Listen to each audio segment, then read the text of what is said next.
What did you find? How you going, guys? I'm Frank. And I'm Sarah. And this is a podcast we decided to make after watching a documentary film called Stutz On Netflix. on Netflix. Yep. So it's from this year, 2022. Yeah. Released November 14th. Mm-hmm. And it's directed by Jonah Hill. Yep. And it stars Jonah Hill. Yep. And also his therapist, Phil Stutz. Yeah. So He wanted to make a documentary about his therapist, but it ended up just kind of being like he wanted it to be like a tool so that people could watch it and have these like he wanted to be able to share the tools that he had learned in therapy with a wider audience. Yeah. Because it helped him so much. He wanted to help other people. Yeah, exactly. Sarah watched it a couple of nights ago while I was away at work. Yeah. And she said to me, "Oh, I watched this really cool documentary called Stutz," and told me about it and said, "You should watch it, or we should watch it." And I was like, "Yeah, okay." And just based, like she said, to watch a few things before, but just the way she was speaking with such conviction in regards to it, and just showed such passion for the content of the documentary that I could only do one thing, and that's to watch it. Yeah. And we watched it last night, and I thought it was amazing. Yeah. I really enjoyed It's one it. of those things that I watched and I was just like, I don't know, just like a lot of things just like really resonated with me, and I was just like, it'd be hard to watch it together. Yeah. So yeah, it was good. I've watched it twice now, and I feel like I probably got more out of it the second time, because like it was just reinforcing the things that I'd already learnt. Yeah, you got the general ideas the first time, and then the second viewing you probably were able to go past that. Yeah. You already knew about it, so you could actually focus on and pay attention to the processes and the deeper meanings and for sure. the tools and the good thing such. about it too is that like it's really not boring. Like you think, oh, it's gonna be shit. Like it's like just basically two guys sitting down having a chat. But it's like it's funny. It's like they're both like being quite vulnerable in it, which is really nice to see. Like from a female perspective, seeing two dudes sitting down having a chat and being vulnerable with each other is just like really quite refreshing to watch. And I guess it kind of just reinforces that it's alright for men to be vulnerable and It's definitely it was definitely very brave of not only Jonah Hill but also of Dr. Stutz to put themselves out there, because I mean therapy is usually most of the time personal. it's such a personal thing, and that's the whole point of it. Yeah. Usually it's just to be one-on-one and to share those things with just another person. Yeah.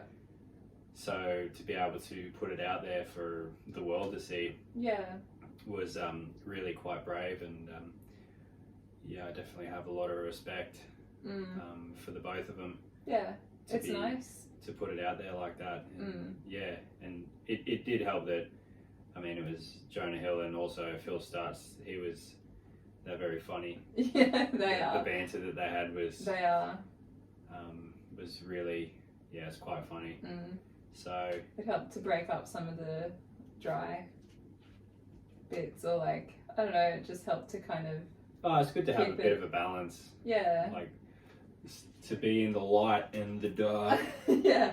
It also like, I don't know, it just kind of made Jonah Hill seem like very human. Like a lot of the time you see like celebrities or whatever and you think, that they're, I don't know, like above or not human or whatever, but he just really, I don't know, came across like very normal, like just a dude you want to hang out with. Yeah, for sure. Yeah. And also what kind of movies he's in usually.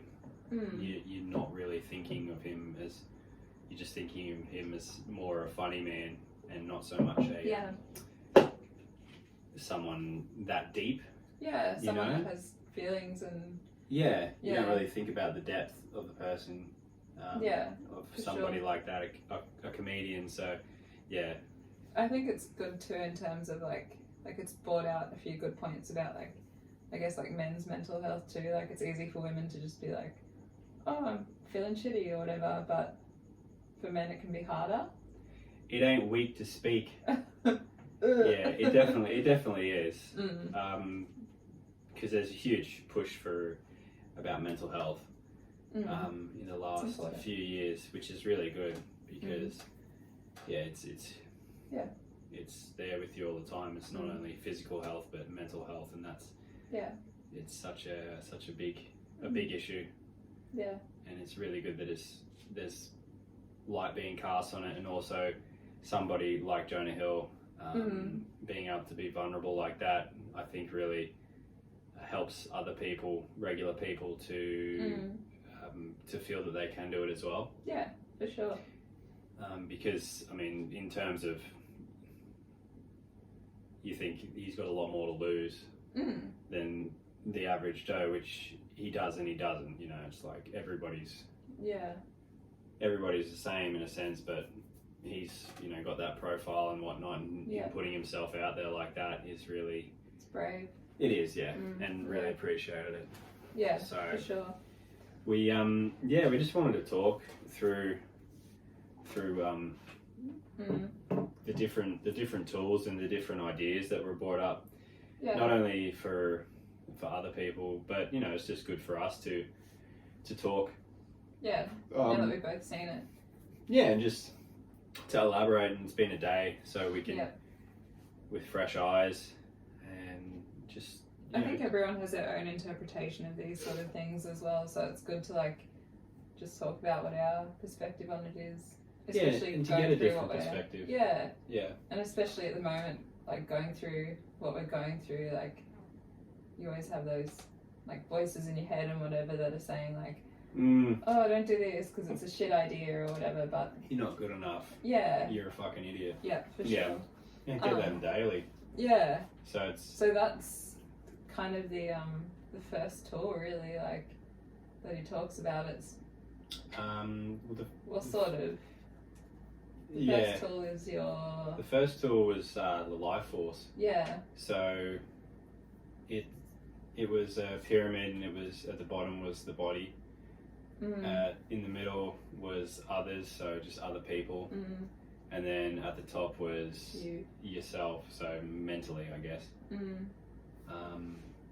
And it was in saying, starting off with the body, exercise, diet, that kind of thing. Initially, when people start to try to feel better, that accounts, Stutz was saying, accounted for about 85% of just a healing, improving yourself. Was the physical. And Jonah Hill was talking about how it was never framed in terms of getting healthy, getting fit. It was never framed in terms of mental health. It was always framed in terms of purely aesthetic. For and sure. Just looking good, not only for yourself but for other people. And because he said that he didn't quite feel like he ever fit in with like how he's supposed to look for society. Because he was overweight. He was quite overweight when he was younger, and even in his initial, when he burst onto the scene in Hollywood, like in Superbad and that kind of thing, he was overweight, chubby.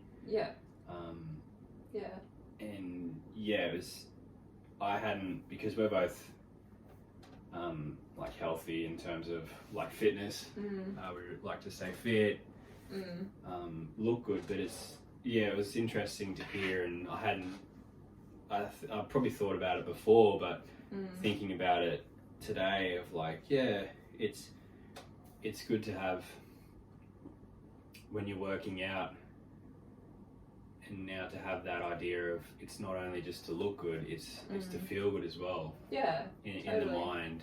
Yep. And like the body feels good, the mind feels good. So yeah. Well, I know definitely. Like if I'm having a shit day at work, like in my old job especially, I'd be like, fuck, I can't wait to go to the gym. Like, and that was my like kind of mental health booster. And then I'd come home and be 1,000 times a better person than what I was when I left work because I'd gone to the gym. Yeah. Yeah. So yeah, it does definitely make a difference. And I think like the aesthetic comes when you do work out consistently, but it's just looking at it from a different angle. And then when you start to look good, you start to feel good, and like it all kind of like is intertwined. Yeah. I guess. It's definitely like it builds on top of the other. I guess it like works hand in hand. It's like to feel good, you look good. To look good, you feel good, kind of thing. Yeah. So and as well, it just feels it's good to think about it that way because I just think it gives a bit of extra motivation and a bit of extra steam to keep going with it and to continue on with it. Yeah. Because sometimes we're like, oh, it's like I look fine now. Like I can let it go a bit, but it's good to also think like I'm not only going to let my body go, it'll also be letting my mind go in a sense. Yeah, for sure. So it's just for me a bit of extra motivation to continue on the fitness path. Healthy path.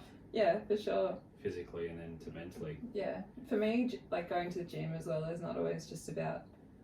Like sometimes I'll go and I'm just like, I don't even feel like being here, but just doing something is better than like not doing anything at all.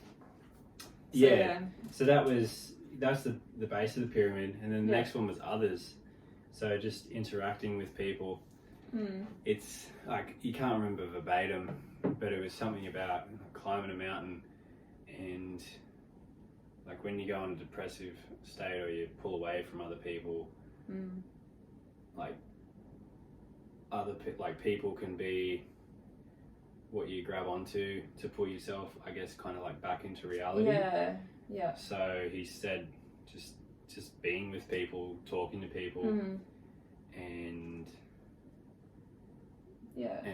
doing that kind of thing. Yeah, just inviting someone out to lunch that you don't particularly like, but just being there with them is better than not. And I guess because you kind of live in a society, you have to interact with people. Live in a society. Live in a society. That's a Seinfeld reference if you don't watch it. Yeah. Yeah. And can't stand you.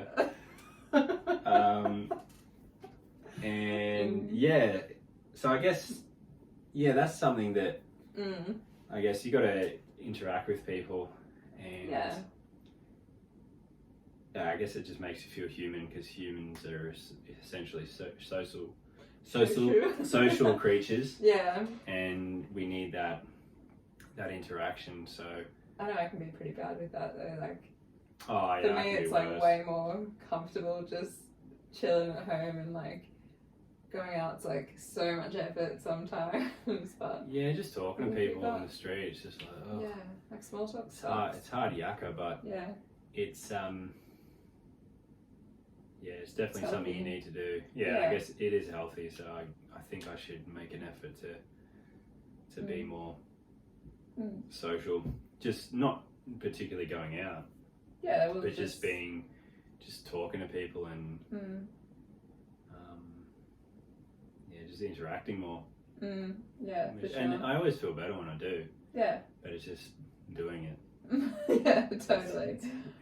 Like, I guess for some people it's like to go to the gym or to exercise. You always feel better after you do it. The endorphins, kick in, and you feel a lot better. But just to actually do it is that's the main Yeah. That's the hurdle that is hardest to overcome. So For sure. I think on interacting with people too, though, like there's introverts and there's extroverts, and extroverts get recharged from interacting with people, whereas like we're both quite introverted, so we interact with people, that drains our batteries, and then it's like we go home to recharge and not be around other people. yeah, we go home to rebate, reboost. Yeah, pretty much. But it is energizing when you like find people that are good company. It's like God, even just going for a walk. Like I've got my best friend here who I go for a walk with every fortnight, and it's like that's enough social interaction for me, but it's good, like it's enriching. Yeah, and it is social interaction, so it's good. Yeah. And then the final one was the tip of the pyramid was yourself. So yeah, to be honest, I can't really much recall what he said on. No, I don't know. I think I'm not too sure. It could have just gone into part X, but I guess yourself is just being like it. Well, actually, I think to do yourself, to like sort yourself, I think the tools that are listed after are what helps with self. With self. Yeah, like part X was part of the self, like. Yeah. So do you want to explain part X? Yeah. So part X, from what I understand, is that kind of, it's like that voice of like judgment in your head. It's what I've written here is part X. It's adversity. It's the face the judgmental force that wants to block you from evolving. It's your primal fear. So to me, what that means is like, it's like, I'll just use us as an example. Like we went to Thailand, we got back, we were like, fuck this shit, it's shitty being here, let's do something about it. And then we started on this journey to like get out of here and like start traveling full time. Yeah. But it's that voice in your head that goes, you can't do that, you suck, your YouTube channel's shit. Like it's that thing that you just gotta push through and try and like come out the other side. But I wrote a few more notes on it. So it's like, yeah, it's blocking you from evolving, moving forward. But the thing is that you need part X, because otherwise there's no story and there's no growth. The worse the adversity, part X throws at you, the greater the opportunity is. Yeah, so Jonah Hill described it as in if it was a story, so you need part X is the villain, and I guess you're the hero, and you need to, it needs to be there because without it there is no story, there is no growth. Yeah. So each time you defeat part X, it's a victory, and it's like another chapter in the story of growth in your own personal journey. Yeah. I guess, like, listening to part X, it sounds pretty much just like anxiety. Yeah, like it probably is a bit tied to anxiety. Like I think I have a little bit of anxiety around certain things, but I don't know, I think it's just normal to have that. Like some people just have it more than others, but it's normal to have that, like, that doubt. It's like the devil on your shoulder being like, no, you're shit. Yeah, well, I think a lot of people, well, actually, I can't speak for a lot of people. I think for me, like, in hearing part X, I think it's when I think of anxiety, that's what I think of as part X, you know, that voice in the head, you know, just holding me back from, you know, speaking out if I don't feel I'm, like, well versed enough in the area, or I don't feel I'm an expert enough to voice my opinion and for it to be valid. Yeah. And also,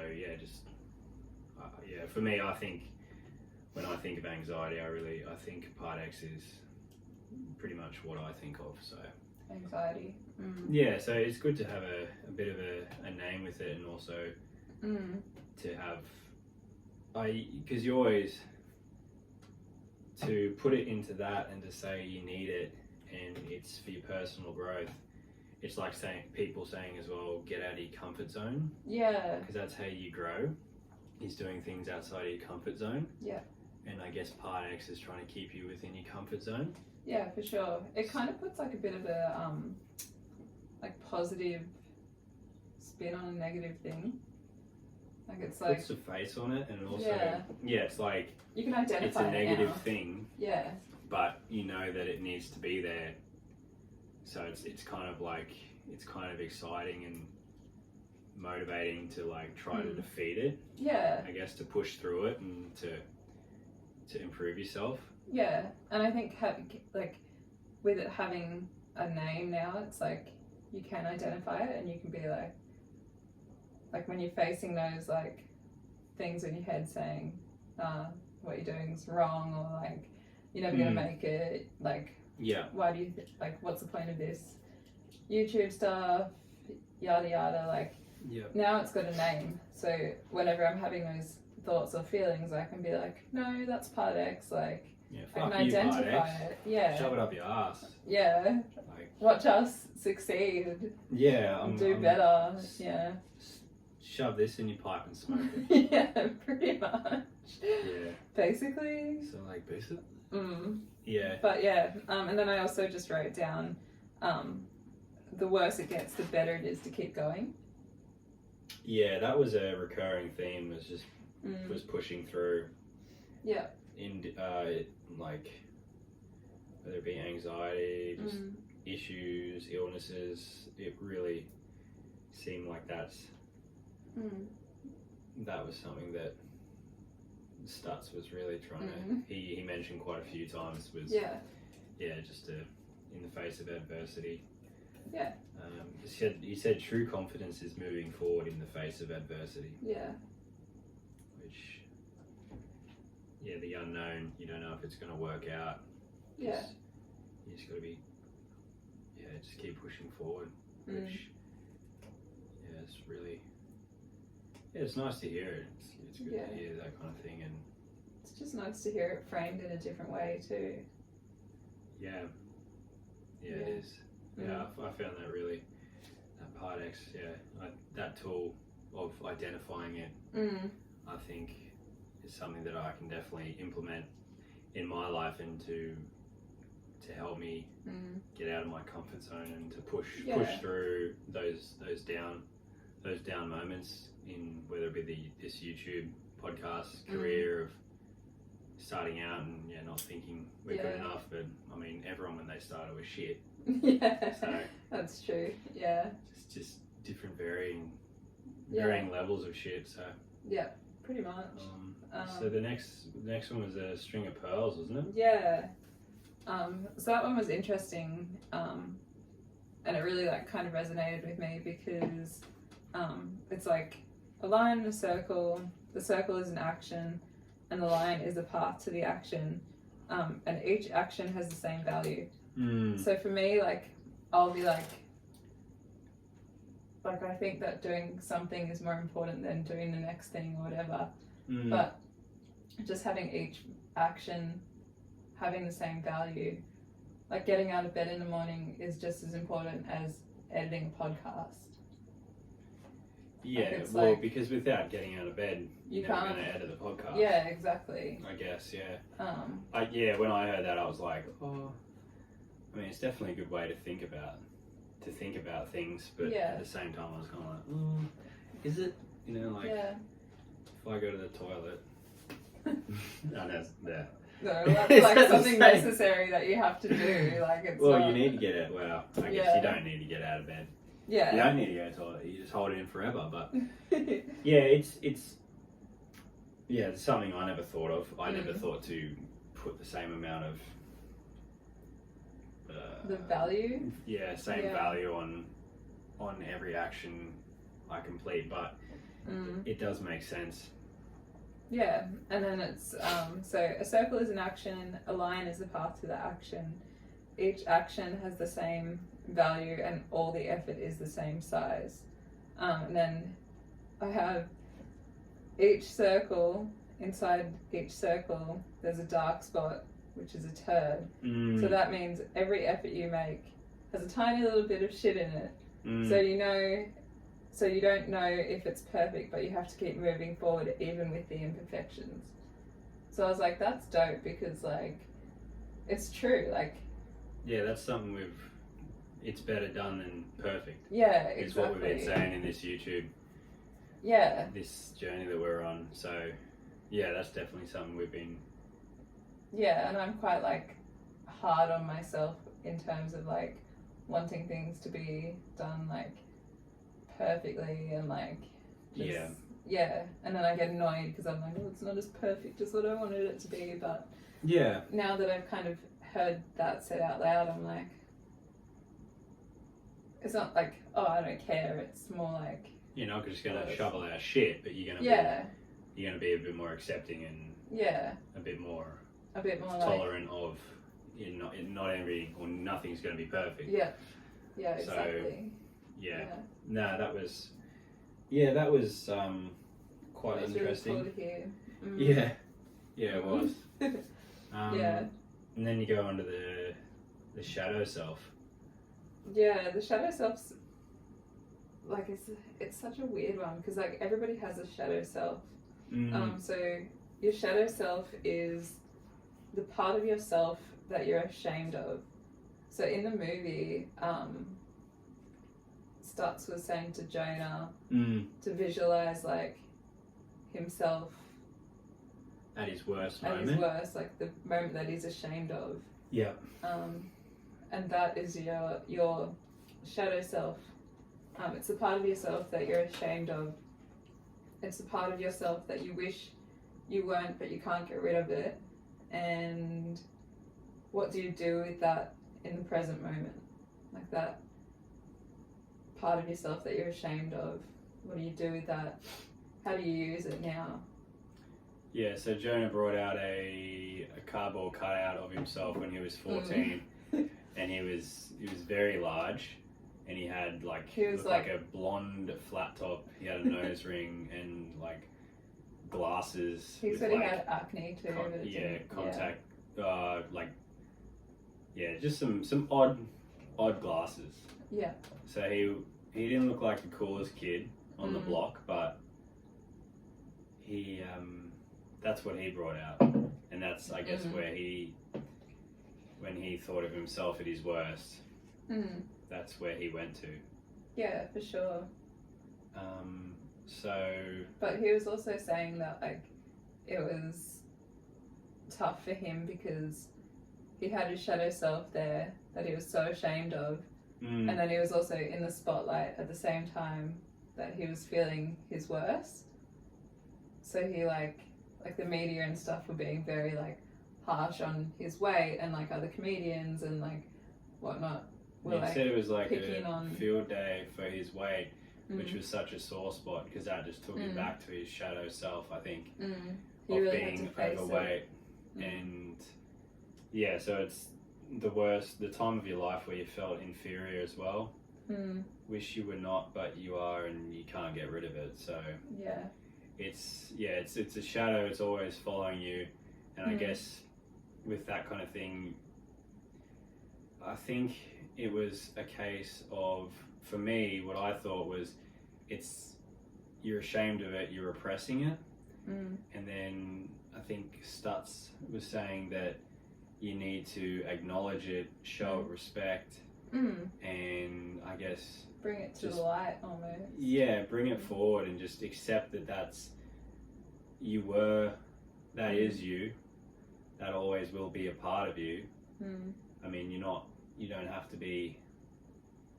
to be like that now because that was your worst part, but it was a part of you. I guess it made you what you are today, and you need to show it respect, and at least to acknowledge it. Yeah, for sure. So I haven't had time really to think about my shadow self, but it's definitely something that I want to sit down, meditate on, explore a bit further. Yeah, and just see like where I felt inferior and where I felt that I was the worst version of myself. So then, I can, just kind of, bring it out and just accept it and just it's like not living, repress it and just move on. Kind of living with it, just hand own in it. hand. Yeah, you just just own gotta it. own it. Yeah.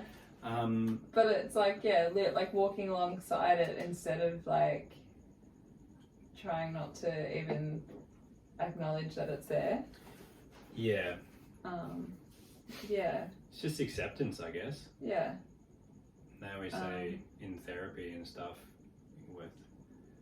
you always hear a lot about acceptance and accepting yourself in the past. Yeah, it's a big thing. Yeah, for sure. Which is really, the way they discussed it.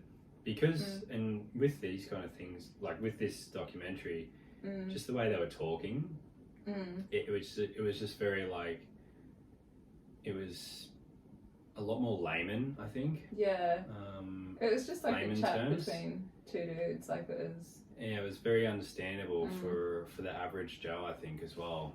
It wasn't dry, clinical talk. It was, put into, because they use stories as well, and they use personal experiences. It was kind of like, this is what it is, like this is the tool and this is how we apply it. So then you could actually get like a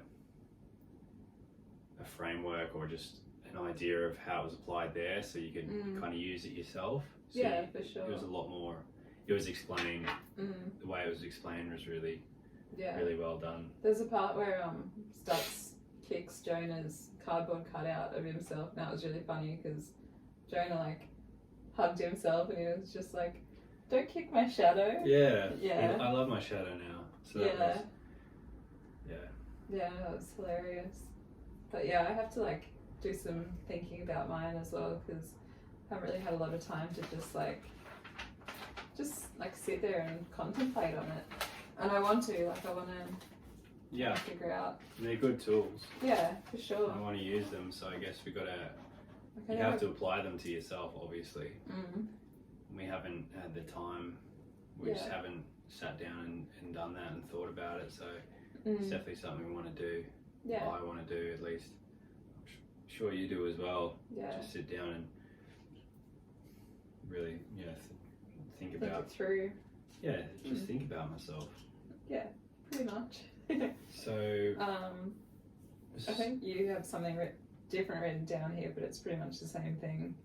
Because I had the next one as the realm of illusion, which is the snapshot, looking for a perfect experience when it doesn't exist. It's an image in your mind that you created, and you cripple yourself with your ideal perfect world, and it doesn't cure anything. To have it all. So it's like that image that you have in your head of like, I don't know, just say for example, like, oh, by the time I'm 30, I'm going to have a great car, like a couple of kids, a house that I own. Like you've got this like perfect world created in your head that's just revolving around like it's just all fiction, like it's made up. And in reality, it's never going to be exactly perfect. Like the perfect experience. So I wrote down something like physique. So you get like something like you get a six pack, and then it's just something that. I think it's just thinking about it. It's kind of like how they say with happiness. It's like once you get these things, you'll always want more. And the snapshot, I guess, kind of like, just frames like, once I get this, I'll be happy kind of thing. It's like Fight Club, like what we were watching the other night, how, not Tyler, but the other guy. The narrator. Yeah. He's like, oh, I got all this IKEA furniture. And it like, I thought that I'd be happy and my life would be complete once I had this and this. I just one more, once I get this this thing, then I'll be complete. Yeah, exactly. It's kind of like happiness is, you choose to be happy, you have happiness. Like right now, it's not based on some external like yardstick that you use to measure. You can't measure happiness. Like you can't say, once I get 1 million, I'm going to be happy. Jonah was like, once I hit like stardom, I'm going to be happy. And he found himself, like he said, I think beyond depressed. Yeah. So yeah, for me, thinking about the snapshot, I think it's very much a case of, yeah, happiness, and it's a choice, and nothing, whether it be once I get a 6-pack, once I get $1 million, once I buy a house, once you get like a girlfriend, that won't make you happy. Yeah, it's got to because come once from you within. get it, yeah, exactly. Once you get it, you're always going to just want more. Yeah. There's going to be something else to move on to. There's going to be something else to work toward that's going to make you happy. You're never going to be fulfilled. The thirst is always going to be there. So yeah, for sure. Yeah, I think it's funny with like the example of like getting a 6-pack and stuff too, because it's like a lot of like well-renowned bodybuilders and stuff have body dysmorphia because they're just constantly like picking at themselves and like, oh, once I bring this part of my body up, I'll be happy, and like it's like you just end up in this like spiral of depression and feeling shitty about yourself. I'm just depressing. Out here depressing. Hey, we're on this depressing shit. Yeah, I think it's happiness. For me, what I got out of that was it's just essentially what they say about happiness, and you can't use external things won't make you happy. Yeah, that's where two minimalisms come in for me as well, because I've been been caught in the trap of like having good fashion and like I don't know, just having stuff to fill the void of like not being happy. Yeah. And then I found that like a couple of times in my life I've just got rid of my stuff and like been happier. Yeah, you hear that without a lot. it, like, it's crazy. Yeah. It's crazy. Yeah. Mortal meth on the on track again. Yeah. Well, that's what I got out of that. So. Yeah. Cool. And then it went on to the maze. So the maze was in regards to other people, wasn't it? Yeah, it says it always Anger. involves other people. And then I've just put part X wants fairness and payback, and basically what happens is your quest for fairness and payback puts your life on hold because you're just constantly in this maze of like, I want closure, I want like this person, I want to see this person so I can flip the bird at them, or like whatever. You end up just stuck playing games around this maze and you're not moving forward in any way because you're just going around in the maze. Yeah. And I found that really relatable, and it did really help me because there's one particular person at the moment that I was really off. I just kind of was like, oh, if I see her in town, I'm gonna flip her the bird, like. Yeah, you're naughty. Yeah, I know. It would have just like in my head that would have made me feel better. Yeah. But now I don't feel like I have to do it because I'm just like, whatever. Like I just don't want to be playing games in the maze. I don't want my life to be on hold because of. No, and I think, I know about like moving like forward and just accepting, like forgiving or just forgetting about it. But yeah, to think that I never thought of it in terms of it will put your life on hold. Yeah. You know, like it would have such an effect on me and me. Yeah, just improving as a person, moving forward, that just something like that could have such a detrimental effect. I thought it could like, you know, you could be doing that but also moving forward. Yeah. But it's But you can't. Like, it just occupies so much space in your head. It does, yeah. And if you actually think about, if you have someone who you despise or you hate so hard, they do occupy a lot of your thoughts. They just come up in your head, just constantly. If you're able to sit down in a day and think about how many times you thought about it, you'd probably be really surprised at how much time, effort, and attention you gave to that person or to whatever. Yeah. But it's like that thing, that person or whatever is just living rent free in your head, like. Yeah, and it really is a case of that. And if it's definitely not worth it, especially if it prevents you from moving forward and progressing. I think that's just it's just so much easier just to move on. Well, yeah, just to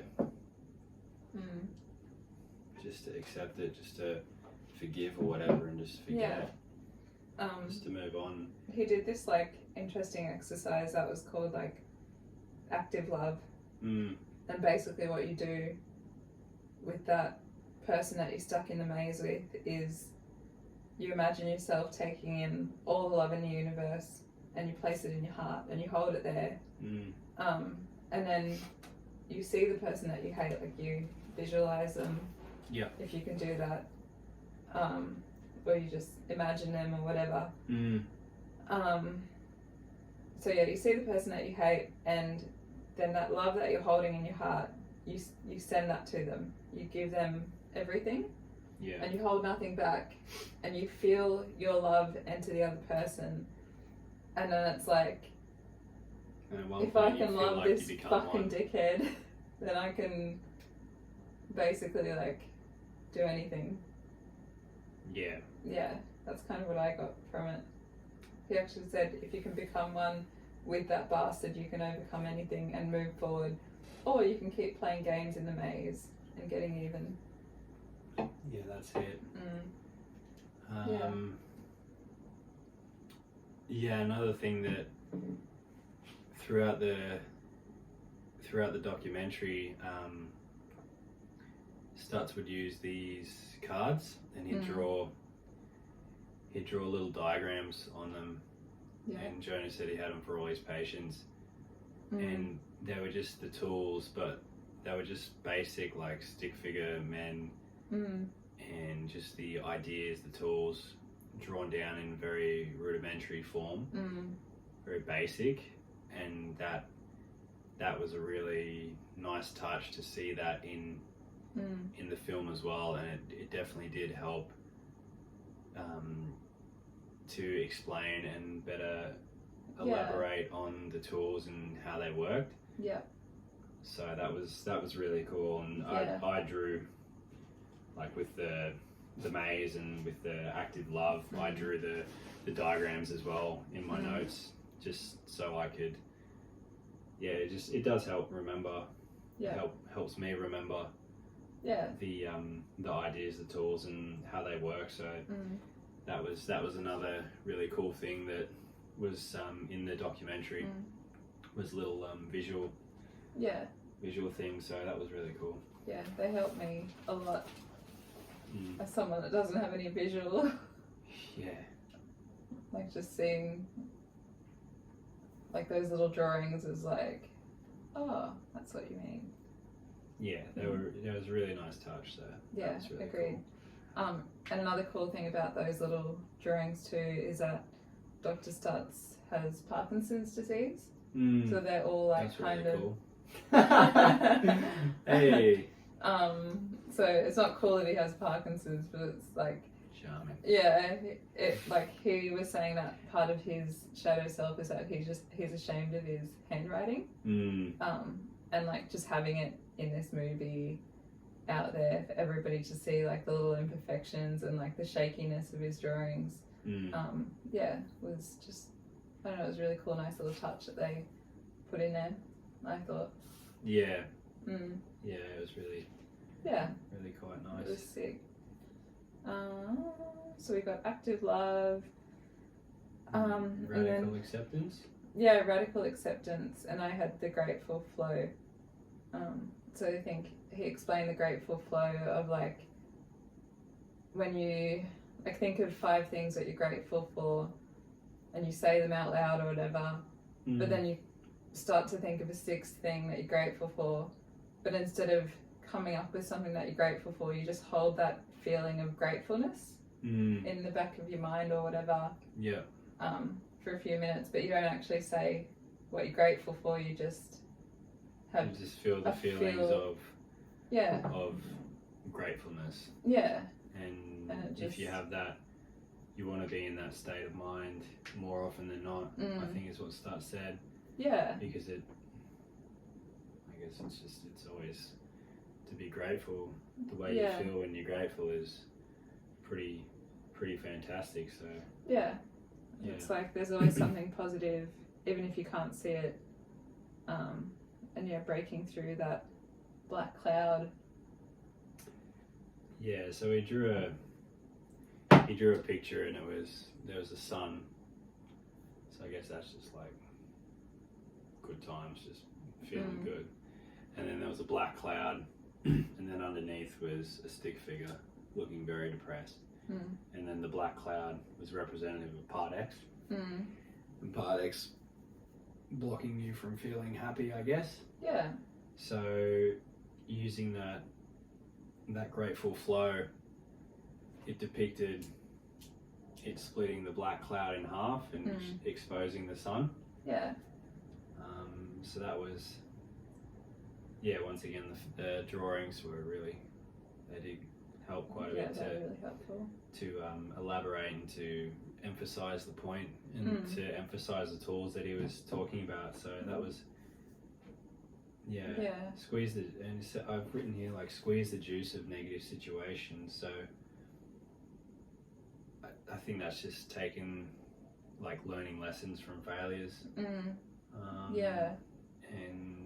like I guess that's gratefulness as well. Yeah. It's just to be grateful that you may have been dealt this negative situation, whatever, but it is an opportunity for growth, for learning.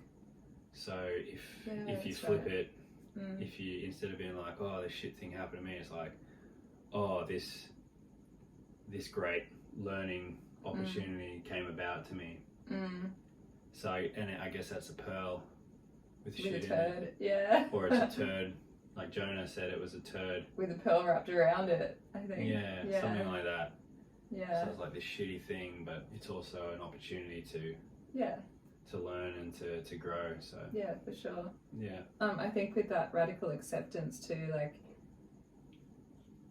I think it was tied in with the grateful flow, because like Jonah was saying that he'd be suffering from insomnia or whatever, and instead of trying to fight it and go back to sleep and fight with himself and be like, oh fuck, I've only got like 3 hours left to get a good sleep, he would just be like, well no, I'm gonna get up and I'm gonna use this time that I'm awake to write down my ideas for the movie script tomorrow, or like whatever. Like that's just, he's just accepted that he's not going to get to sleep, and then he's putting that time to good use. Yeah, I think it was part X. There was something like anxiety keeping him awake, so he used that time. He knew he wasn't he wasn't going to hit the hay anytime soon, so he's just using that as a radical acceptance.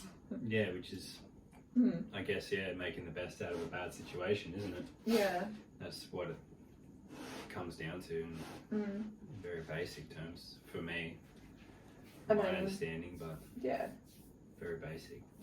The last one was loss processing. Yeah. Which I don't know, they're talking about, like Jonah was talking about losing his brother, and Dr. Stutz was talking about losing his brother as well. I think I definitely have to like think about this one a bit more, because I haven't really like lost anyone close to me, and I do pretty well. Like I could understand what Jonah was saying when he was saying like he has non-attachment to like things, because I don't particularly feel that I'm attached to things. It's more like people, but I just haven't lost anyone that I've been attached to. So Well, I don't think you, because he showed the person holding onto a tree branch, and then for them falling down into the sun, and then them disintegrating in the sun, and then once you're there, you're like you're in the sun world. You're surrounded by a million other suns, and we are everywhere. And it's supposed to move toward non-attachment, but I think they said it wasn't. You don't want to be completely detached from everything. Yeah. But you want to be able to just move toward the ability to be willing to lose everything, because it's inevitable. If you hold on to something too tight, you'll strangle it. Yeah, something like that. Oh, I just said that then. I can't remember exactly. They didn't say that, but it's kind of, I think that kind of comes into it. If you hold on to something too tight, you'll kill it. Yeah. So you need to have like that's like real attachment. Like you can't stand to lose it. But if you loosen your grip, you don't want to completely let it go, because if you do, you'll have no fear or like no attachment to anything, and that's not healthy. But if you lessen the grip, then you have less fear of losing things, and I guess they have more room to flourish, or the love can grow, or whatever. But I guess it's just having less, not being so deathly afraid of losing something, someone, something, a job, a promotion, a dog, a partner, a parent. You don't want to be completely despondent to it. Yeah. And be like, oh, whatever. But you just don't want to be so. Yeah. Because it'll cripple you, I guess. Yeah, for sure. I think, like, I liked the part how he was like, imagine you're just like swinging from a tree branch, and you have to let go, but it's scary, and you start falling, but you're falling slowly, and then eventually you hit the world of the suns. That's it. You get burned to a crisp, but then you become part of the world of suns, and they're everywhere. But I also wrote down, so nothing, no one thing can take your being away. So I guess that's like people attach themselves, their identity to other people as well. Yeah. Like how you hear in songs or whatever, I'm nothing without you. Yeah. And that's not healthy. No, it's like codependency. It is. And if whatever it is taken away, you lose your identity. Yeah. So I guess it's kind of lessening the grip and lessening and having just a more willingness to lose something. And if you do lose it, you won't lose yourself. Yeah, for sure. I think it's good to like even just contemplate losing something, like meditatio mori, isn't it? Yeah, memento mori. Yeah, but meditatio mori. Yeah, it's like the Stoic. I know that there's a possibility that one day you're going to die. Well, you are going to die one day, and that sucks. It's like looking at the worst case scenario. Yeah. Meditatio mori. Is that what it is? Yeah. Oh. It's like thinking about what's the worst can go wrong, so then you've prepared for it. Yeah, and it's like when it happens, it's still going to be like it lessens painful as fuck, but I'm going to be like a bit more mentally like, okay, I had thought about this. Yeah. Yeah, it's like, oh, I never thought this could happen. It's like, well, you weren't thinking hard enough. Yeah. Anything can happen, you know? Yeah. It's good to have that in your mind. Yeah, for sure. I think about it with the dog too. Just patting him and I'm like, one day you're going to die. Good boy. And I'm sad for a minute and then I'm like, good boy. Yeah, but everybody's got to die. Yeah, it's inevitable. If you don't do it, you're not doing it right. And then finally, I just wrote beautiful. Because that's what I thought of it. Yeah. I just, it it resonated with me as well, and I found those tools definitely something I'm gonna think on more, and just talking to you about it now just helped to reinforce and give me a different perspective on because we what the purposely ideas haven't spoken about it, because we were like, let's make the podcast about it. Yeah, well, we wanted it to be just a genuine discussion about what we thought about the movie. Yeah, and just what ideas and what we got out of it, and how the ideas differed, and hopefully we give each other some new perspectives. Perspective. Yeah, mate. yeah, vlog. Perspective. That's it. But yeah, that's about it. I think this is really nice. I really enjoyed it, and me too. I really enjoyed the movie. I'm thankful. I'm grateful for you for giving me that recommendation. Thanks. Because I'll probably watch it again, to be honest. Yeah, I'd like to watch it again. But yeah, hopefully the listeners, however, the couple, if we're lucky, and viewers, enjoyed this discussion, and if they haven't seen it, hopefully they'll watch it. Yeah, definitely watch it. Yeah, it's definitely something that we found really, really useful, and just really enjoyed watching. It's self-help without being like self-helpy, if that makes everyone sense. Everyone needs help, and the only person who's going to help themselves or help you is yourself. So I guess that's about it. And that's a wrap. We're back. Yeah. All right. Hope you enjoyed. Thanks, and guys. subscribe. Do all that. Comment.